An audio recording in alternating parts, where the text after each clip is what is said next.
This session is not here to motivate you. It is here to train you. Motivation fades, emotion changes, but training rewires who you are under pressure. Most people do not lose in life because they are weak. They lose because they are untrained. Untrained minds react. They panic under pressure. They hesitate when it matters. They hand control over to emotions, to circumstances, to other people. And once you lose control of your mind, everything else follows.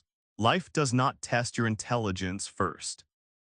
It tests your composure. It tests your discipline. It tests your ability to stay calm when things do not go your way. If you have not trained your mind, those moments will expose you. This session is built for exactly those moments.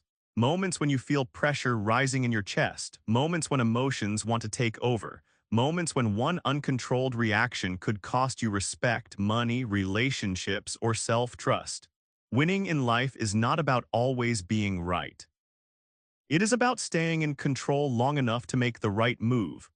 That is what mental training is, not positive thinking, not affirmations, not hype. Training, the same way the body needs resistance to grow stronger, the mind needs structure, discipline, and repetition. Without that, the mind becomes reactive by default. Reactive minds chase comfort. Reactive minds avoid discomfort. Reactive minds collapse under uncertainty. Trained minds operate differently. They pause, they observe, they choose. And that pause is where power lives.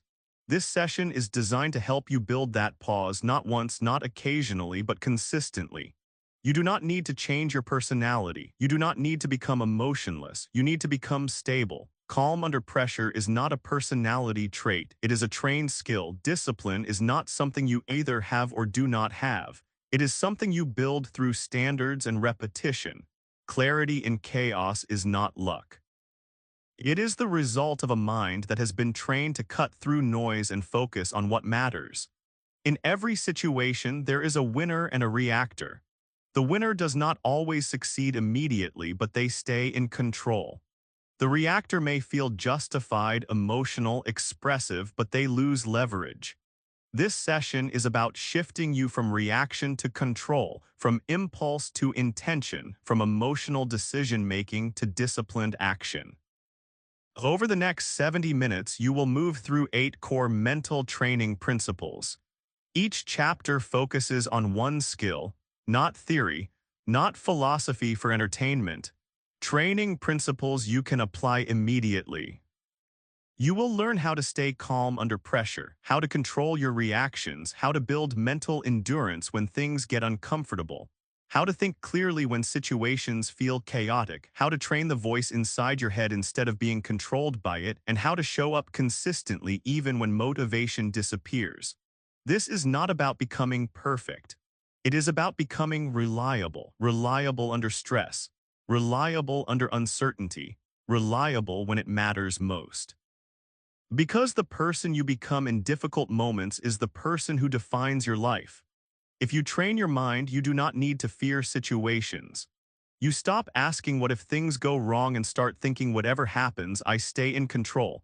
That mindset changes everything. This session does not promise shortcuts. It does not promise instant transformation.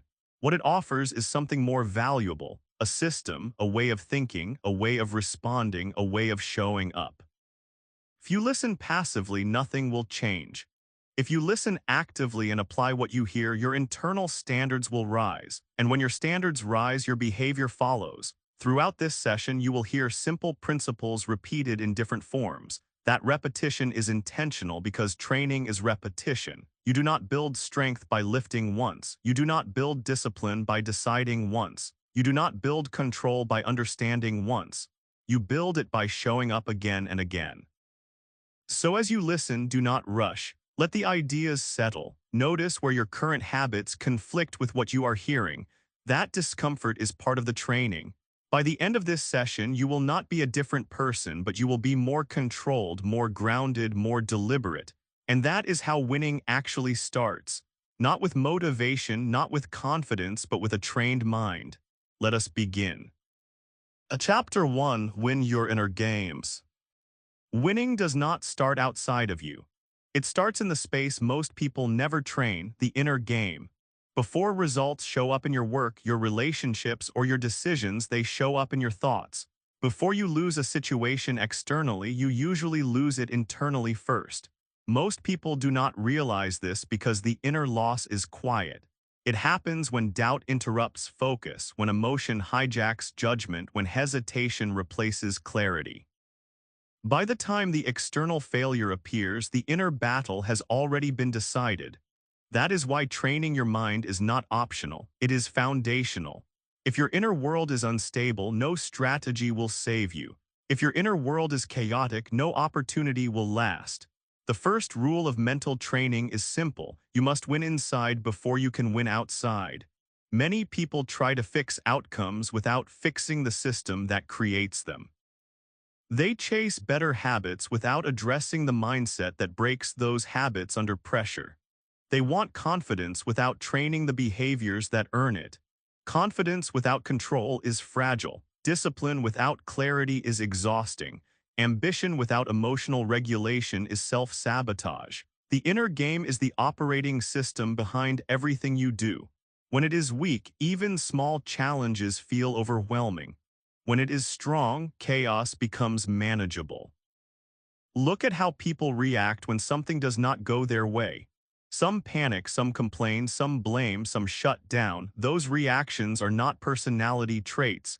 They are symptoms of an untrained inner game. A trained mind does not eliminate emotion. It organizes it. It creates space between stimulus and response.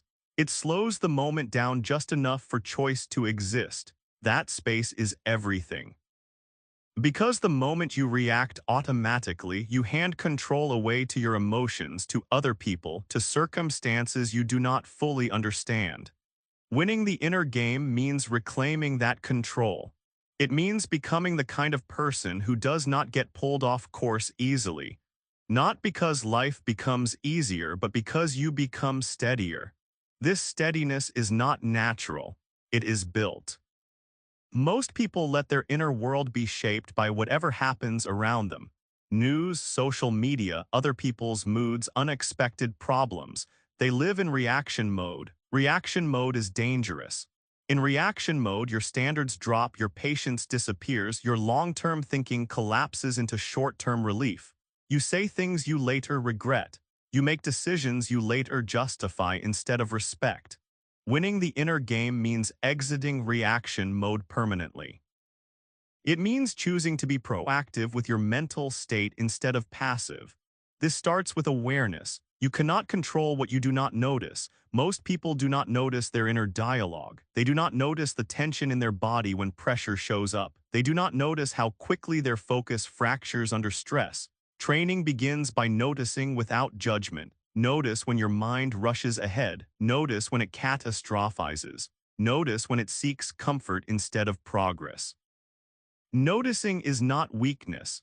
It is the first act of discipline. Once you notice, you can interrupt. The interruption is where training becomes real. When you feel the urge to react, pause, not to suppress the feeling, but to observe it.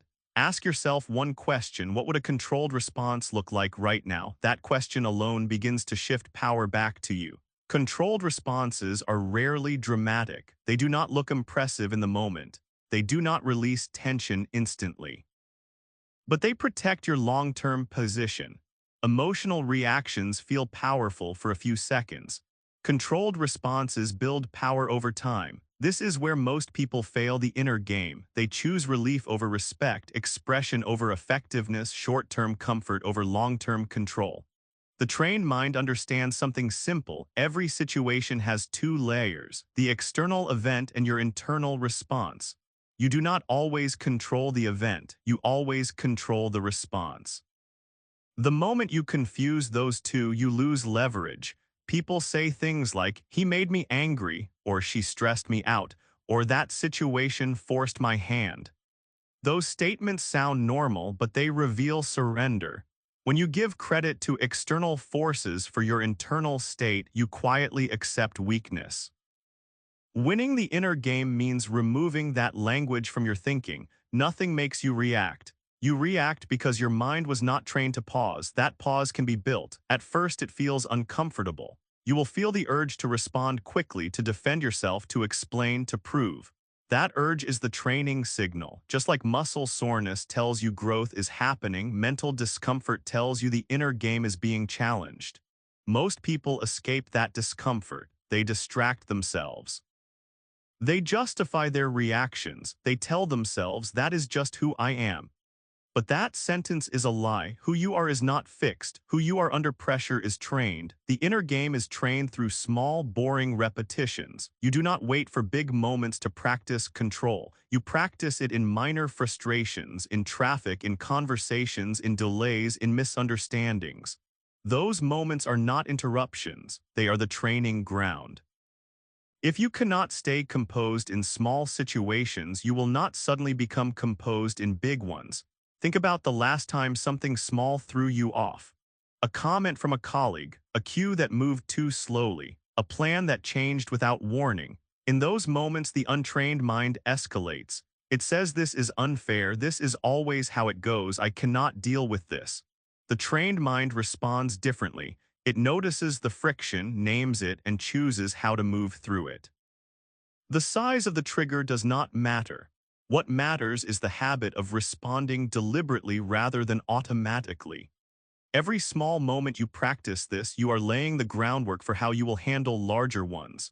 This is why winning starts inside. Every time you pause instead of reacting, you reinforce a new identity. I am someone who stays in control. That identity compounds over time. Something changes. Your body stays calmer under pressure. Your breathing stabilizes faster. Your thoughts become less scattered, not because life improved, but because your internal standards rose.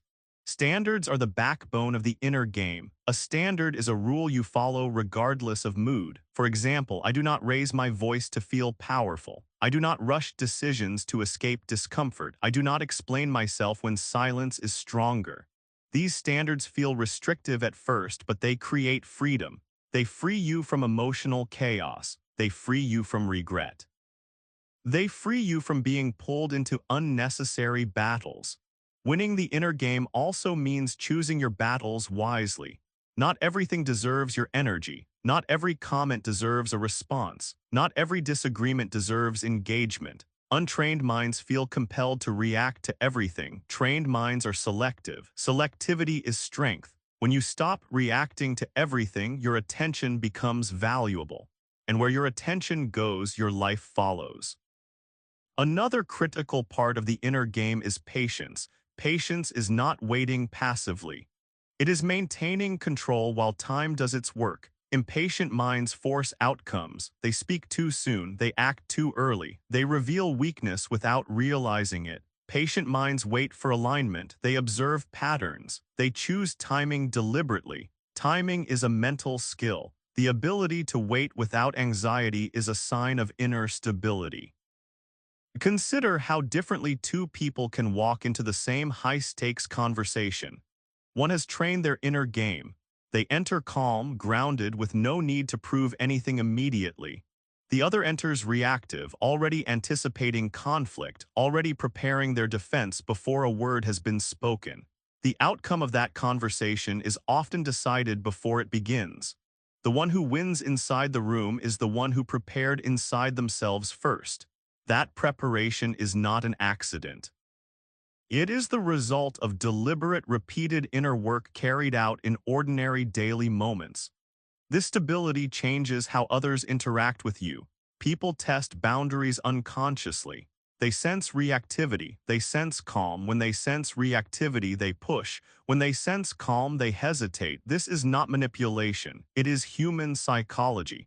A stable inner game creates quiet authority. Not authority that demands attention, but authority that commands respect. Respect is rarely earned through intensity. It is earned through consistency. Consistency in tone, consistency in decisions, consistency in behavior under pressure. That consistency starts internally. Winning your inner game does not mean you never feel emotion. It means emotion no longer dictates your behavior. You can feel anger without acting on it. You can feel fear without retreating. You can feel uncertainty without freezing. That separation is mastery. The goal of mental training is not to suppress what you feel. It is to prevent feelings from hijacking your actions. Once you understand this, you stop fighting yourself. You stop trying to be calm all the time. Instead, you focus on being controlled. Control is neutral. Control is grounded. Control is reliable. Understand this clearly. Every external win is preceded by an internal one. If you lose the inner game, no strategy can save you. But if you win the inner game, even setbacks become manageable. This is where everything begins. Not with confidence, not with motivation, with control. Chapter 2, Discipline over Feelings. Most people believe their feelings should guide their actions. They wake up and ask themselves how they feel, then decide what they will or will not do based on that answer. That habit quietly ruins lives. Feelings are unstable. They change with sleep, food, stress, praise, rejection, and circumstances you do not control. If your actions depend on how you feel, your life will be inconsistent by default. Discipline exists to solve that problem. Discipline is not about forcing yourself. It is about removing choice from moments where choice weakens you. A disciplined mind does not debate every action. It follows standards. Untrained minds negotiate with themselves. I will do it later. I do not feel like it today. I will start when motivation comes back. Those negotiations feel harmless, but they slowly destroy self-trust. Every time you delay because of feelings, you teach your mind that comfort has authority. And once comfort becomes the authority, discipline collapses. The truth is simple. Feelings are information, not instruction. They tell you what is happening internally. They do not tell you what to do. When feelings become instructions, your behavior becomes reactive and unreliable. Strong minds separate emotion from execution. They feel resistance and act anyway. They feel fear and move forward anyway. They feel boredom and stay consistent anyway. Not because they are numb, but because they understand something most people never learn. Progress does not require motivation. It requires standards. A standard is a rule you follow even when you do not feel like it. You do not brush your teeth only when motivated. You do not stop at red lights based on mood. You do not show up to important commitments only when inspired. Those behaviors are automated by standards. Mental discipline works the same way. You decide in advance who you are and how you act. Then you execute regardless of emotional weather. This removes friction. Instead of asking, "Do I feel like it?" you ask, "Is this aligned with my standard?" That question simplifies life. Most emotional exhaustion comes from constant internal debate. Indecision drains more energy than action. Discipline reduces mental noise. It creates predictability inside your own behavior. And predictability builds trust, not trust from others first, but trust from yourself. Self-trust is powerful. When you trust yourself to follow through, you stop overthinking. You stop seeking reassurance. You stop second-guessing every decision you move. This is why disciplined people appear confident. They are not guessing who they will be today. They already decided. Feelings still show up, but they no longer have veto power. This is especially important under pressure. Pressure amplifies emotion. Stress makes feelings louder. Fatigue makes discipline harder. That is when standards matter most. In difficult moments, you do not rise to your potential. You fall to your level of discipline. If your discipline is weak, pressure will expose it. If your discipline is strong, pressure will sharpen it. Many people misunderstand discipline as punishment. They associate it with restriction and suffering. In reality, discipline creates freedom. Freedom from regret. Freedom from emotional swings. Freedom from starting over again and again. Every time you choose discipline over feeling, you strengthen your internal authority. You teach your mind that action is not optional, that standards are non-negotiable. At first, this feels uncomfortable. Your mind will resist. It will look for excuses. It will exaggerate fatigue and discomfort. That resistance is normal. It is the old pattern losing control. The key is not to fight the feeling, it is to ignore its command. You can acknowledge discomfort without obeying it. That skill alone changes everything. Over time, something interesting happens. The resistance gets quieter, the debate shortens. Action becomes easier, not because feelings improved, but because discipline took the lead. You stop relying on emotional peaks to function. You become steady. Steady people win long games, they do not burn out quickly, and they do not disappear when things get hard. They do not need constant encouragement, they move forward regardless. This consistency builds momentum. Momentum builds identity. Identity reinforces discipline. It becomes a loop. And once that loop is established, life becomes simpler, not easier, simpler. You stop asking how to feel better. You start asking what needs to be done. That shift is maturity. There is something important to understand about the relationship between discipline and identity. Most people think they need to feel disciplined before they can act disciplined. They wait for the identity to arrive before they perform the behavior, but that is backwards. Identity is not given to you. It is constructed through action. Every time you act in alignment with your standard, even when every part of you wants to avoid it, you cast a vote for the person you are becoming. Those votes accumulate. Over weeks and months, the identity of a disciplined person stops being an aspiration and starts being a description. You do not work toward discipline from the outside in. You build it from the inside out, one decision at a time, starting with the smallest possible act of follow-through. Discipline is also misunderstood when people confuse it with rigidity. A disciplined mind is not a locked mind. It adapts to circumstances while holding its standards.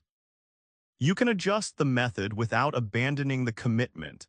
The disciplined person who planned to train in the morning but faces an unexpected obligation does not simply collapse and use that as permission to quit.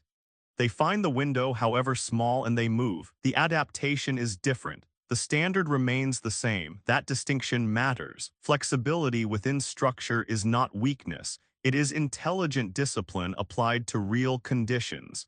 Discipline is not about being harsh.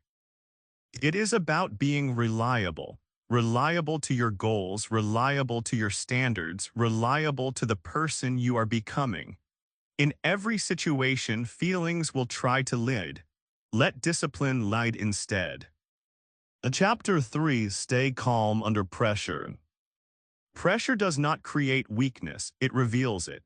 When pressure shows up, it does not change who you are. It exposes the level of training you have done. Most people believe calm is something you either have or do not have. They think it is personality, temperament, luck. That belief keeps them weak. Calm is not a trait, calm is a skill, and like any skill, it can be trained. Under pressure, the body reacts first. Breathing shortens, muscles tighten, thoughts speed up. If you do not notice this early, your mind loses control before you realize it.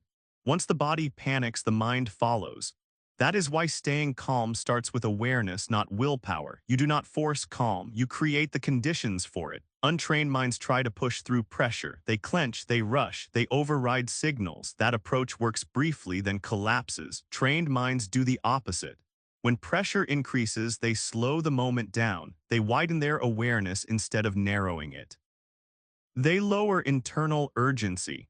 They stabilize before acting. This is not passive, it is strategic. Calm gives you options, panic removes them. In stressful situations, speed feels powerful, but speed without clarity is dangerous.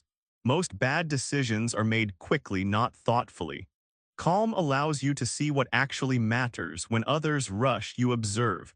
When others react emotionally, you stay neutral. That neutrality creates leverage because pressure affects everyone, but not everyone responds the same way.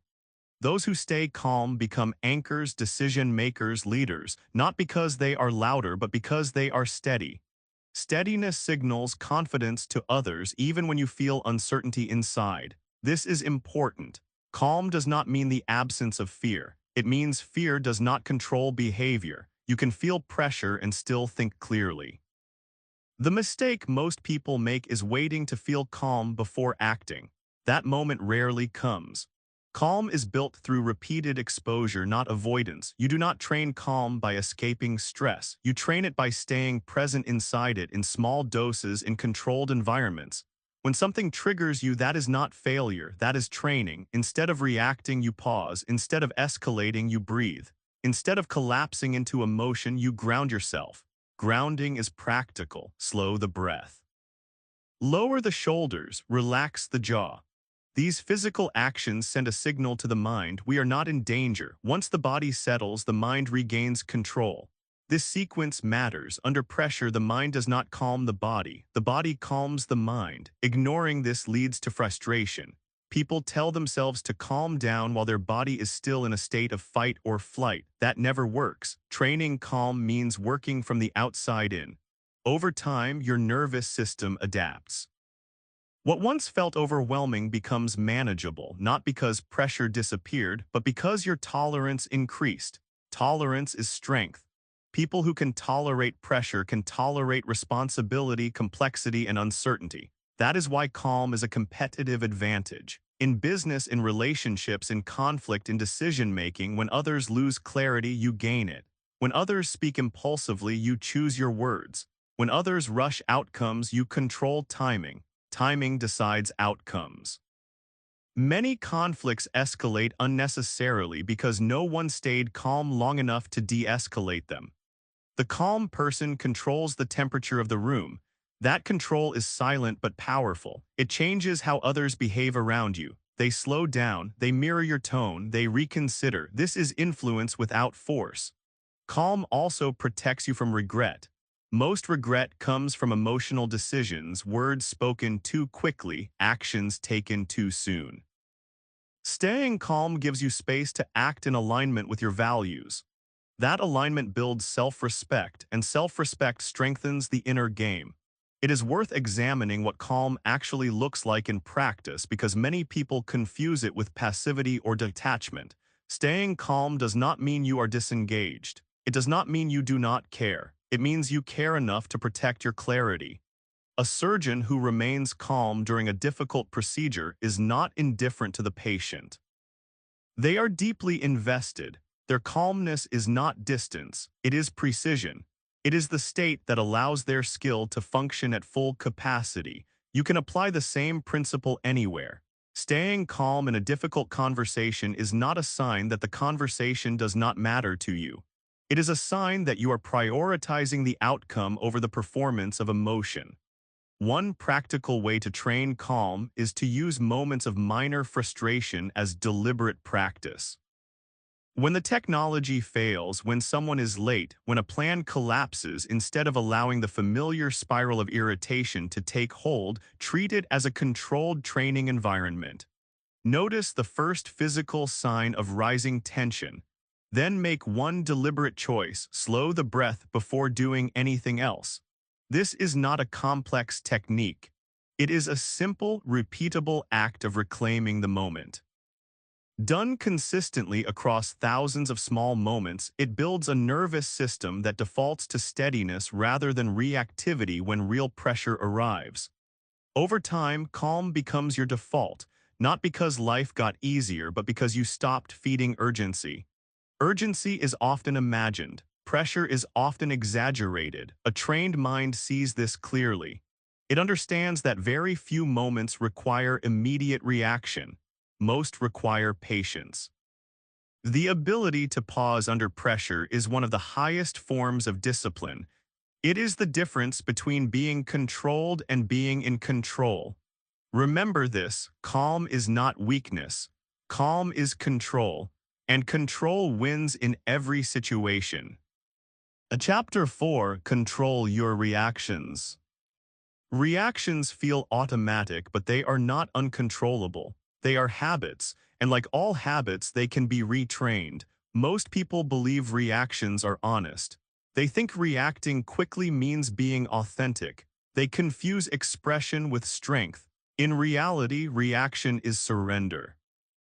The moment you react without thought, you hand control to whatever triggered you: a comment, a delay, a tone, a situation you did not expect.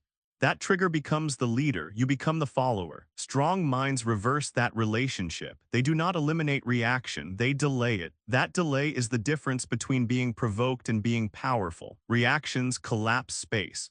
Responses create space. Space allows choice. Choice restores control. This is why the pause is essential. When something triggers you, your first instinct is speed. You want to answer, to defend, to explain, to push back. Speed feels like strength, but speed under emotion is almost always weakness. The pause feels uncomfortable because it interrupts a familiar pattern. Your mind will pressure you, say something now, do not let this go, you will look weak if you wait. That pressure is a lie. Silence does not weaken your position. Uncontrolled reaction does. People respect those who are not easily moved. They sense stability. They sense self-command. That is why reactive people are easy to manipulate. They advertise their triggers. A trained mind hides them. This does not mean becoming cold or disconnected. It means choosing when and how you engage. You do not need to win every exchange. You need to win your composure. When you do not react, others often escalate. They expect resistance. They expect emotion. When it does not come, they lose momentum. You gain it. This is not a tactic. It is a natural consequence of self-control. Reactions also distort reality. When emotions rise, your perception narrows. You hear less, you assume more, you misinterpret intentions. That is why arguments escalate. Two reactive minds create chaos. One controlled mind creates stability. Stability shifts outcomes. The key is not to suppress emotion. Suppression builds pressure. The key is to observe emotion without acting on it. Observation weakens its grip. When you notice a reaction forming, label it internally. Anger, defensiveness, impatience, labeling creates distance. Distance restores agency. Once you have agency, you can choose a response aligned with your standards. Sometimes the strongest response is no response, not avoidance, not fear, restraint. Restraint is misunderstood. It is not weakness. It is delayed power. Power applied at the right time is far more effective than power applied immediately. This applies everywhere, in conversations, in work, in conflict, in negotiation. Those who react first reveal the most. Those who wait control the frame. Control of the frame means control of the outcome. Mastering reactions also protects your energy. Every emotional reaction costs mental resources. Reactive people are constantly drained. They fight battles that do not matter. Controlled people conserve energy for what does. This conservation compounds into less regret, less stress, and more clarity. Consider what it costs you when you lose control of a reaction, not just in the immediate moment, but in the aftermath. The conversation that required an apology. The email sent in frustration that changed the dynamic of a professional relationship. The raised voice in front of someone whose respect you needed. Reactive moments rarely end with the moment. They create residue. That residue lives in how others now perceive you and in how you perceive yourself. Every time you fail to control a reaction, you quietly subtract from your own self-authority. Every time you hold the line and choose your response deliberately, you add to it. The accumulation of those moments is the difference between a person who commands a room and a person who is managed by it. Training your reactions also requires understanding what specific triggers most affect you. Not all triggers are created equal. Some people react strongly to criticism, others to being ignored, others to feeling disrespected. Knowing your personal trigger landscape is not weakness, it is intelligence. When you know where your reactions are most likely to break loose, you can prepare for those moments rather than being ambushed by them. You can enter a conversation you know will be difficult with a preset standard. Whatever happens, I observe before I respond. That preparation does not guarantee a perfect reaction, but it dramatically reduces the probability of an uncontrolled one. Over time, your reactions slow naturally. Not because you are forcing restraint, but because restraint becomes identity. I am someone who does not give power away. That identity is strong. It makes you difficult to destabilize, difficult to rush, difficult to provoke. And in a world full of noise, that is a rare advantage. Control your reactions and you control more than moments. You control direction. You control reputation. You control outcomes. Chapter 5, Build Mental Endurance. Mental endurance is not about intensity, it is about staying power. Most people can push hard for a short time. Very few can remain consistent when discomfort lingers. That difference decides outcomes. Mental endurance is the ability to remain steady when motivation fades, when results are slow, and when effort feels unrewarded. This is where most people quit, not because they cannot continue, but because they are no longer comfortable. The mind is wired to avoid discomfort. It seeks relief, distraction, and escape. When discomfort appears, untrained minds interpret it as a warning. This is not working, this is too hard, I should stop. Those thoughts feel convincing, but they are not truth, they are resistance. Resistance appears whenever growth begins. If you stop every time resistance shows up, you train your mind to retreat. Mental endurance is trained by staying present inside discomfort without immediately trying to escape it. This does not mean forcing yourself endlessly. It means not quitting at the first sign of unease. Discomfort has levels. Initial discomfort is harmless. It is simply the nervous system adjusting to effort. Quitting too early teaches the mind that effort is dangerous. Staying just a little longer teaches the mind that effort is survivable. That lesson compounds. Endurance grows gradually. You do not become mentally strong through one heroic effort. You become strong through repeated exposure to mild discomfort that you choose not to avoid. This applies beyond physical effort. Mental endurance shows up in focus, in patience, in delayed gratification. Can you stay with a difficult task without checking for relief? Can you tolerate boredom without reaching for distraction? Can you continue when progress feels invisible? These are endurance tests. Modern life trains the opposite: instant feedback, immediate entertainment, constant stimulation. This weakens the mind's ability to stay with effort. A trained mind resists that pull. It creates boundaries, not because comfort is evil, but because comfort, when unearned, erodes resilience. Endurance is built by choosing the harder option when the easier one is available, staying focused instead of switching, finishing instead of abandoning, waiting instead of rushing.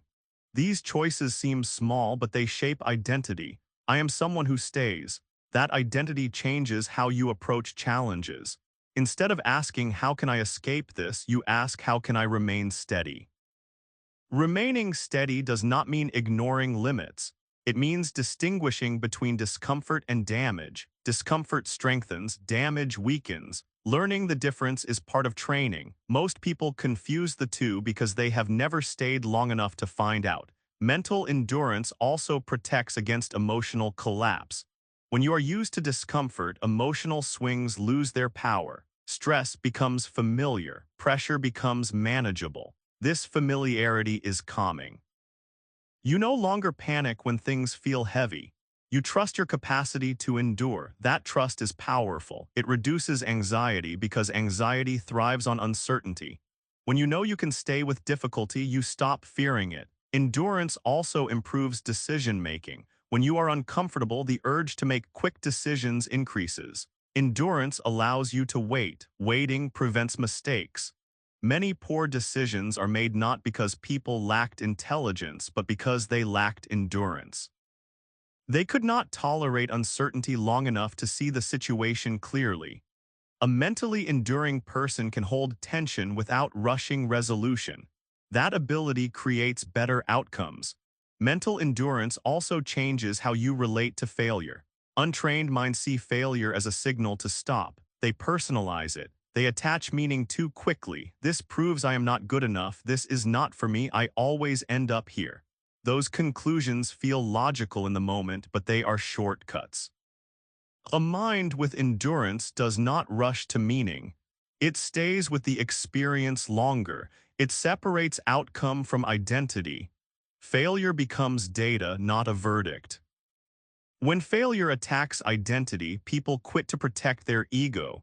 When failure is treated as information, people adjust and continue. Mental endurance allows you to absorb setbacks without collapsing inward. You feel disappointment, but you do not spiral. You feel frustration, but you do not abandon the process. There is a particular kind of test that endurance must pass, and it is one of the most underestimated, the long middle. Every meaningful pursuit has a beginning which is energizing and an end which is motivating, but also a long, unglamorous middle where neither of those forces is present. Progress feels stalled. The work is familiar enough to be boring, but not yet complete enough to be satisfying. This is where most people quit, not with drama, but quietly. They simply stop showing up at full effort. They go through the motions. They wait for the energy to return, but the energy does not return on its own. It returns through action. The people who develop mental endurance learn to treat the long middle not as an obstacle but as the core of the training. If you can stay fully committed through the phase where nothing feels exciting, you have built something that cannot be shaken by ordinary setbacks. Another overlooked aspect of mental endurance is silence. Silence is uncomfortable for many people. They fill it with noise, opinions, complaints, and distractions. A mind with endurance can sit in silence without agitation. Silence sharpens perception. It reveals patterns. It exposes unnecessary thoughts. When you are always stimulated, your mind never strengthens its ability to hold focus. Endurance includes the ability to stay with your own thoughts without escaping them. This is why disciplined routines matter. Simple routines remove decision fatigue. They reduce the mental load of choosing again and again. When effort is predictable, endurance increases. You do not waste energy deciding whether to continue. Continuation becomes default. This also protects against burnout. Burnout is often mistaken for exhaustion. In reality, it is inconsistency, starting intensely, stopping suddenly, restarting with guilt. That cycle drains energy faster than steady effort ever could. Mental endurance breaks that cycle. It favors pace over bursts, consistency over extremes. Endurance also teaches humility. When you stay with something long enough, you realize how much you do not control. This realization is grounding. It reduces arrogance. It reduces impatience. You stop demanding instant results and start respecting process. Process thinking is a mark of maturity. Immature minds ask, what do I get from this today? Enduring minds ask, who am I becoming through this? That question changes priorities. You stop chasing short-term validation. You start building long-term capacity. Capacity matters more than talent. Talent without endurance is wasted potential. Endurance without talent still produces results. This is why endurance levels the playing field. It allows ordinary people to achieve extraordinary outcomes simply by staying longer than others are willing to. Mental endurance is not glamorous. It is effective, and effectiveness is what wins in the long run. Chapter 6, Think Clearly in Chaos. Chaos does not destroy outcomes. Confusion does. Most people assume chaos means disorder outside of them, too many tasks, too many opinions, too much information. In reality, chaos becomes dangerous only when it enters the mind. A chaotic environment can still be navigated by a clear mind. A calm environment becomes useless when the mind is scattered. This is why clarity is not dependent on conditions. It is dependent on training. Untrained minds react to chaos by speeding up. They rush decisions, they multitask, they consume more information hoping clarity will appear. It never does. More input without structure creates more noise. A trained mind does the opposite. When chaos increases, it slows down, it reduces inputs, it narrows focus, it simplifies. This ability separates those who survive pressure from those who collapse under it. Clear thinking is not about intelligence. It is about restraint. Restraint from reacting to everything, restraint from trying to solve everything at once, restraint from mistaking urgency for importance. Chaos creates false urgency. Everything feels critical. Everything feels time-sensitive. Everything demands attention, but attention is finite. If you give it to everything, nothing gets it fully. Clear thinkers protect their attention aggressively. They understand one truth: you cannot think clearly if your mind is constantly switching. Switching feels productive, but it fragments thought. Fragmented thought leads to shallow decisions. Shallow decisions compound into problems. Clarity requires depth. Depth requires focus. Focus requires elimination. This is uncomfortable because elimination means saying no, no to distractions, no to unnecessary opinions, no to tasks that feel busy but add no value. Untrained minds avoid elimination because it creates fear. What if I miss something? What if this is important? What if I choose wrong? Those questions feel responsible, but they keep the mind paralyzed. Clear thinkers accept something different. You cannot eliminate all risk, but you can eliminate noise. Noise is anything that does not change the decision. Most information does not change the decision, it just creates anxiety. A trained mind asks a simple question: what is the one thing that matters most right now? Not 5 things, not a list. That question cuts through chaos. Once the priority is clear, everything else becomes secondary.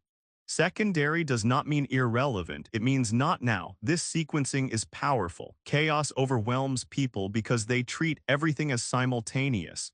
Clear thinkers operate sequentially, one action at a time, one decision at a time, one problem at a time. This reduces cognitive load. Less cognitive load means better judgment. Judgment is what chaos tests. Under pressure, the brain seeks shortcuts. It relies on emotion, bias, and habit. Without training, those shortcuts lead to predictable mistakes. Clear thinkers slow the process just enough to avoid those traps. They do not rush to conclusions. They do not fill gaps with assumptions. They ask fewer, better questions. What do I actually know? What am I assuming? What can I control right now? These questions ground thinking. Grounded thinking stabilizes action. Another key to clarity in chaos is emotional regulation. Strong emotions distort perception. Fear magnifies threats. Anger narrows options. Excitement hides risk. If emotions run unchecked, clarity disappears. This does not mean suppressing emotion. It means preventing emotion from dominating interpretation. A trained mind acknowledges feeling without allowing it to define reality. I feel pressure, but this is manageable. I feel uncertainty, but I do not need to decide yet. This internal language matters. Language shapes perception. Perception shapes decision. When your internal language is dramatic, your thinking becomes dramatic. When your internal language is grounded, your thinking stabilizes. Chaos also tests patience. When situations are unclear, the urge to act increases. Action feels like control, but premature action often worsens chaos. Clear thinkers understand timing. They know when to act and when to wait. Waiting is not passive, it is active observation. Observation reveals patterns. Patterns clarify direction. Rushing skips this step. Many mistakes are not due to bad intent or lack of effort, but due to acting before clarity formed.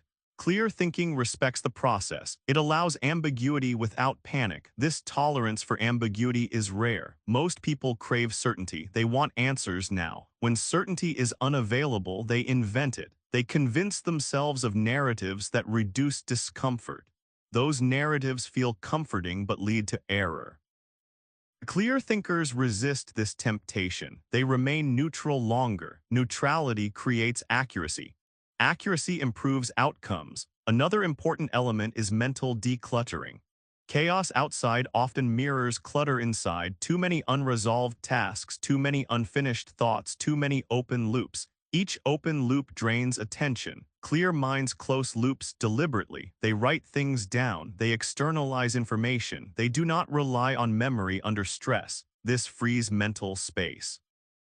Space is essential for clarity. When the mind is overloaded, even simple decisions feel heavy. Reducing load restores agility. Clarity also depends on values. When values are unclear, decisions become complicated. When values are clear, decisions simplify. A trained mind knows its priorities, what matters, what does not, what is non-negotiable. These internal rules act as filters. They remove options automatically. Without filters, everything feels equally important. With filters, choices narrow quickly. Chaos loses its power. It is also worth understanding the role that physical state plays in mental clarity, and not as an afterthought.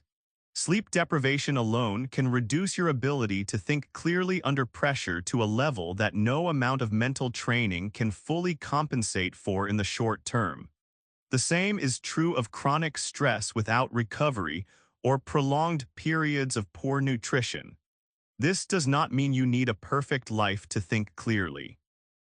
It means that consistently neglecting the body is a form of undermining your own mental performance before the chaotic moment even arrives. Mental training includes respecting the conditions that allow the mind to function. A deliberately managed physical state is not a luxury. It is infrastructure for clear thinking. Clear thinking is also supported by designing your environment. Clear thinkers do not rely on willpower alone. They reduce distractions before they need to resist them. They create routines that protect uninterrupted thinking time. They recognize that the environment they operate in either supports or sabotages clarity. This is not rigidity, it is intelligent design. Design prevents chaos from overwhelming the mind. Over time, clarity becomes habitual. You notice chaos earlier, you respond more deliberately, you make fewer impulsive decisions. Others may still feel overwhelmed. You feel steady, not because you know more, but because you think better. Clear thinking does not eliminate difficulty. It makes difficulty navigable. In chaotic situations, the calmest mind usually wins, not because it is faster, but because it sees clearly. And clarity is one of the strongest advantages you can train. Chapter 7, Train Your Self-Talk. The voice in your head never stops speaking.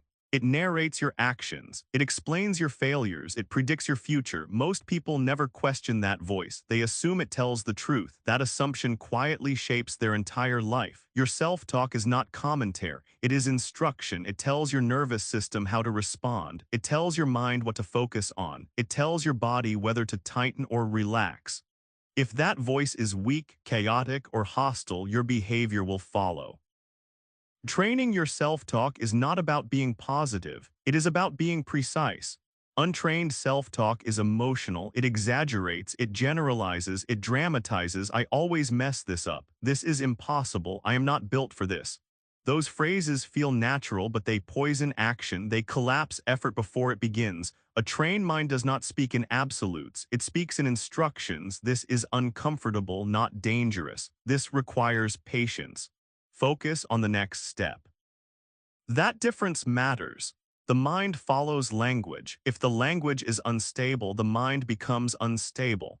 Most people try to change behavior without changing the internal language driving it. That rarely works. Behavior obeys identity. Identity is reinforced by self-talk. If you repeatedly tell yourself you are reactive, you will react. If you repeatedly tell yourself you are disciplined, you will look for disciplined behavior. This is not affirmation, it is conditioning. Your mind believes what you repeat, especially under stress. Stress lowers filters. It reveals default programming. That is why training self-talk must happen before pressure arrives. You do not rise to positive thinking under stress. You fall to rehearsed language. Untrained self-talk is often inherited, phrases picked up from parents, teachers, peers, and past failures. They sound familiar, so they feel true, but familiarity is not accuracy. Accuracy requires intention. The first step in training self-talk is noticing tone, not content. Is your inner voice harsh, impatient, defeated, urgent? Tone sets emotional direction. A harsh tone creates tension. An urgent tone creates panic. A defeated tone drains energy. A trained inner voice is neutral and firm, not kind, not cruel. Clear language creates clear action. Instead of saying this is overwhelming, a trained voice says this is complex, break it down. Instead of saying I cannot deal with this, it says handle the next requirement. These shifts seem small. They are not. They redirect attention. Dramatic language looks for escape. Instructional language looks for execution. Execution builds momentum. Another common mistake is using self-talk to evaluate worth. I should be better by now. Others handle this better than me. Comparison weakens self-command. A trained mind separates performance from identity. You do not insult yourself for mistakes. You correct behavior. Correction moves forward. Insult stalls progress. Internal insults do not motivate, they exhaust. The mind cannot lead itself if it is constantly under attack. Training self-talk means becoming your own authority, not your own critic. Authority sets standards. Criticism creates fear. Fear distorts thinking. Strong self-talk is directive, not emotional. It does not ask, "How do I feel?" It asks what is required. Requirements are objective, feelings are not. This is especially important during setbacks. After a failure, untrained self-talk spirals. I knew this would happen. Why do I always do this? What is wrong with me? Those questions have no useful answers. A trained mind asks different questions. What failed? What can be adjusted? What stays the same? These questions create learning. Learning prevents repetition. Repetition without learning is discouragement. Learning without emotional drama is progress. Self-talk also determines resilience.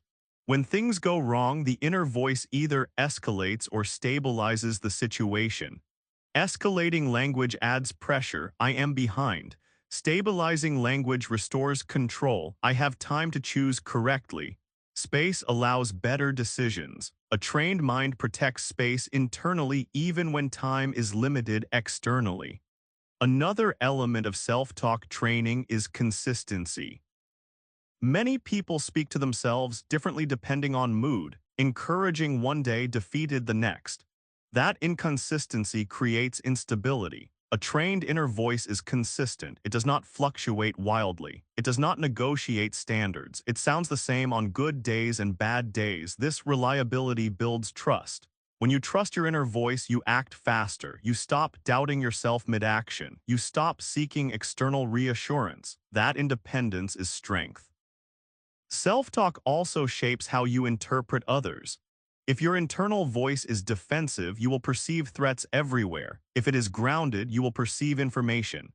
This affects relationships deeply. Many conflicts are fueled by internal narratives, not actual events. Training self-talk reduces unnecessary conflict by reducing misinterpretation. You stop assuming intent, you respond to facts. That clarity improves communication. Another overlooked aspect is silence. Trained self-talk knows when not to speak. Not every thought deserves airtime. You do not need to comment on every sensation, every doubt, every impulse. Silence creates focus. An overactive inner narrator creates distraction. A trained mind uses language sparingly. It speaks when direction is needed. It stays quiet when action is clear. This restraint conserves energy. Energy saved internally is energy available externally. The practical work of training self-talk begins with catching yourself in the act. You cannot retrain a voice you cannot hear. So the first discipline is observation without immediate correction. Spend time simply noticing the specific phrases your inner voice reaches for when you are under pressure, when you make a mistake, or when a task feels overwhelming. Write them down if needed. Once you see them clearly, you begin to recognize that they are not facts. They are habits. Old sentences that have been rehearsed so many times they feel like reality. The moment you see that they are just habits, you gain the ability to replace them, not with empty positivity, but with grounded instructional language that actually serves the situation in front of you. Over time, trained self-talk becomes automatic. You no longer correct every phrase consciously. The tone shifts naturally. This is the result of repetition.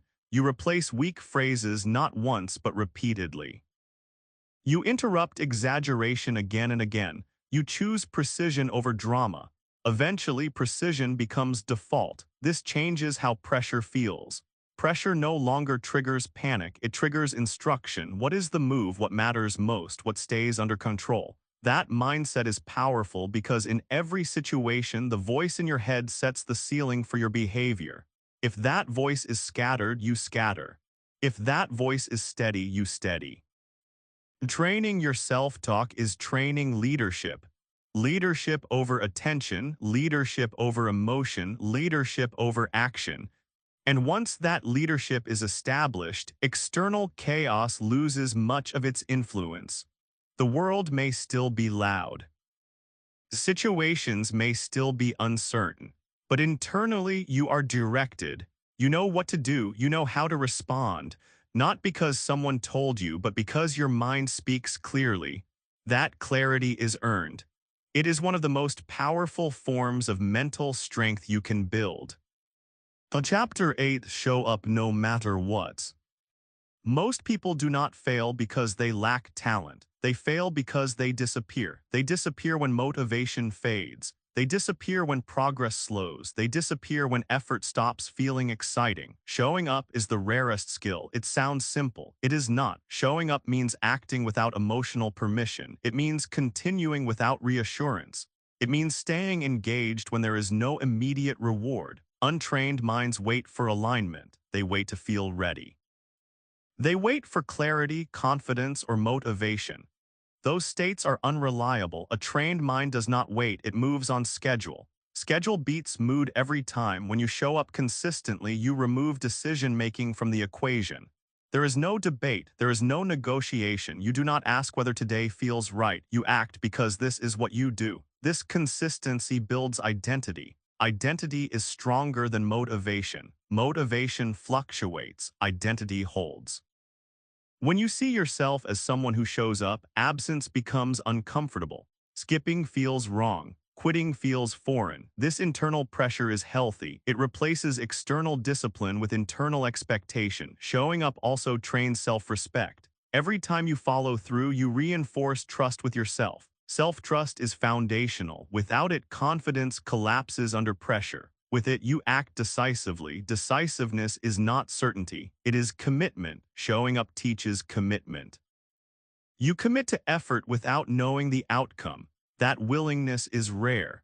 Most people want guarantees before they invest. They want proof before they act. Life does not work that way. Progress rewards participation, not certainty. Those who show up without guarantees eventually gain leverage because consistency compounds. Small efforts repeated create momentum. Momentum simplifies action. Once momentum exists, continuing requires less effort than stopping. Stopping breaks rhythm. Restarting costs energy. That is why showing up is easier when it becomes uninterrupted. Untrained minds underestimate this. They believe missing a day does not matter. They believe breaks are harmless. Occasionally they are, but frequent interruption prevents compounding. A trained mind protects continuity, not perfection. You do not need flawless execution. You need repeated presence. Presence creates familiarity. Familiarity reduces resistance. Resistance is the main obstacle. Resistance appears when effort feels forced, but effort feels forced when it is inconsistent. When something becomes routine, resistance fades. This is why disciplined routines matter. Routines remove emotion from action. You do not decide, you execute. Execution is easier than decision-making. Decision-making drains energy. Showing up also reshapes how you experience boredom. Boredom is not the enemy, it is the gateway. Boredom appears when novelty disappears. Most people interpret boredom as a signal to stop. The trained mind interprets boredom as a signal of depth. Depth is where mastery forms. When novelty fades, the surface distractions disappear. What remains is the work itself. Staying with the work when it is no longer stimulating is how skill deepens. This applies everywhere: work, training, relationships, personal growth. Those who leave when boredom appears stay average. Those who remain move beyond average. Showing up also trains humility. You stop expecting constant excitement. You stop demanding emotional rewards. You accept that progress is often quiet. Quiet progress is sustainable. Loud progress attracts attention but often burns out quickly. A trained mind prefers quiet progress. It values stability over praise. This preference protects focus. Focus protects quality. Quality compounds into reputation. Reputation opens doors, but none of that happens if you do not show up. Showing up also strengthens emotional regulation. When you act consistently, emotions lose control over your behavior. You feel tired and still act. You feel uncertain and still act. You feel unmotivated and still act. This creates emotional resilience. Resilience reduces fear. Fear thrives on avoidance. When you avoid showing up, fear grows. When you show up anyway, fear shrinks. This is not bravery, it is exposure. Repeated exposure teaches the nervous system that action is safe. Safety reduces anxiety. Reduced anxiety improves performance. Performance reinforces confidence. Confidence encourages continued showing up. Another loop forms. This loop turns effort into habit, habit into identity, identity into results. Showing up also simplifies long-term goals. Instead of focusing on outcomes, you focus on attendance. Did I show up today, yes or no? That question is controllable. Outcomes are not always controllable. Attendance is. This shift reduces pressure. Pressure often paralyzes. Attendance frees action. You stop obsessing over results and start investing in process. Process thinking is mature thinking. It reduces emotional volatility. It allows patience. Patience supports endurance. It is worth considering what happens over the course of a year when someone shows up consistently compared to someone who shows up only when they feel ready. The person who waits for readiness might show up 60% of the time on a good stretch. The person who shows up regardless accumulates 365 sessions of effort to the other's 219. Over 2 years, that gap becomes a chasm. Over a decade, it is the difference between someone who looks back and recognizes steady, compounding transformation and someone who is still waiting to feel ready. This is not a theoretical difference. It is the actual arithmetic of what showing up regardless produces over time compared to what conditional effort produces. The math alone is a reason to choose consistency over comfort. Showing up also changes how others perceive you. People trust consistency. They trust those who arrive reliably. Reliability builds credibility. Credibility creates influence. Influence creates opportunity. Opportunities are often given to those who have proven they will not disappear. Talent attracts attention. Consistency earns responsibility. Responsibility leads to growth. This applies across every domain. In work, consistent people are promoted. In relationships, consistent people are trusted. In personal development, consistent people transform not quickly but permanently. Showing up also removes excuses. Excuses thrive in inconsistency. I missed yesterday, so today it does not matter. That logic only works when attendance is optional. When attendance is non-negotiable, excuses lose power. You do not explain, you do not justify, you act. This simplicity is liberating. It removes internal conflict. Conflict drains energy. Energy conserved is energy applied. Over time, showing up becomes who you are, not something you force. At that point, discipline feels lighter, not because effort decreased, but because resistance did. Life does not become easier. You become steadier. Steadiness is underrated. Steady people are not flashy, they are effective. They do not spike and crash, they progress. Progress is cumulative. Years of showing up create outcomes that look sudden to those who were not watching. From the outside, it looks like overnight success. From the inside, it feels like inevitability. That inevitability is earned. Showing up no matter what is not dramatic. It does not feel heroic. It feels ordinary. That is its power. Ordinary actions repeated produce extraordinary stability. And stability is one of the greatest advantages you can have in an unpredictable world. You cannot control every situation. You cannot control every outcome. But you can control this whether you show up. And those who show up again and again eventually win in more situations than those who do not. A closing, the work begins now. You have reached the end of this session, but the work itself is just beginning. What you have heard over these 70 minutes is not theory, it is not inspiration, it is a training framework, a way to operate when life applies pressure. Most people search for answers outside themselves. They look for better circumstances, better timing, better motivation. But the real advantage has always been internal control. Control over reactions, control over attention, control over behavior when emotions fluctuate. Throughout this session, you have been introduced to 8 core principles. Winning the inner game, choosing discipline over feelings, staying calm under pressure, controlling reactions, building mental endurance, thinking clearly in chaos, training your self-talk, and showing up no matter what. These are not separate ideas. They reinforce each other. Together, they form a system. A system designed to keep you steady in situations that break others. This system does not require exceptional talent. It does not demand perfection, it demands consistency. Consistency in how you respond, consistency in how you think, consistency in how you show up. That consistency becomes identity, and identity is stronger than motivation will ever be. As you move forward, do not try to apply everything at once. Training does not work that way. Choose one principle, practice it deliberately. Notice when emotions try to lead. Notice when urgency tries to rush you. Notice when discomfort tries to push you away. Those moments are the training. Instead of resisting them, use them. Pause, breathe, choose. That simple sequence creates space.